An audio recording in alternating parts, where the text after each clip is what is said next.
Hello అండి, అందరు బాగున్నారా? అందరు బాగుండాలి, అందులో మనం ఉండాలని ఆశిస్తూ మీ అరుణ.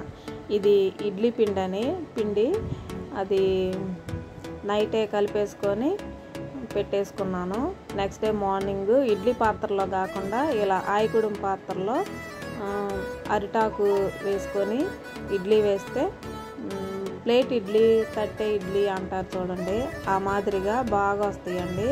చాలా వెడల్పుగా బాగుంటాయి. వీటిని మనం కట్ చేసుకొని హలో ఇడ్లీ, ఆ ఇడ్లీ, ఈ ఇడ్లీ అని పేర్లు పెడుతున్నారు కదా, మనం కూడా పెట్టేసుకోవచ్చు, పేర్లు ఏం పర్వాలేదు.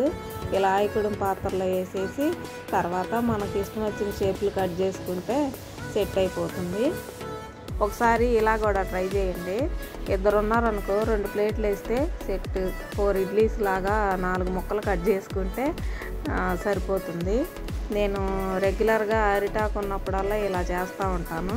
అరిటాకు లేకపోయినా పర్వాలేదు, వైట్ క్లాత్ ఒకటి తడిపేసి వేసి పెట్టేసుకోవచ్చు, బాగుంటుంది. ఒకసారి మీరు కూడా ట్రై చేయండి.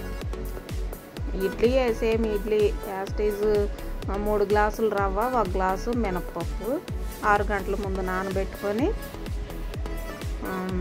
కడిగి ఇలా పెట్టేసుకుంటే అదిగోండి ప్లేట్ ఇడ్లీ రెడీ. దాంతోపాటు కొంచెం లూజ్గా పల్లీ చట్నీ చేసుకుంటే బాగుంటుంది ఇడ్లీ ఎప్పటికైనా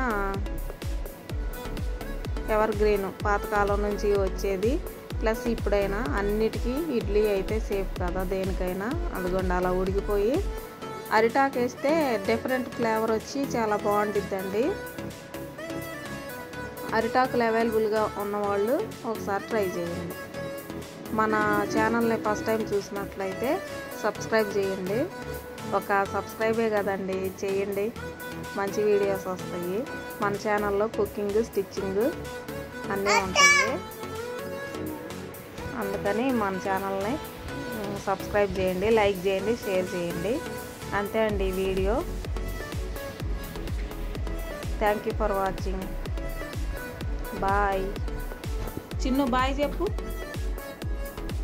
బాయ్.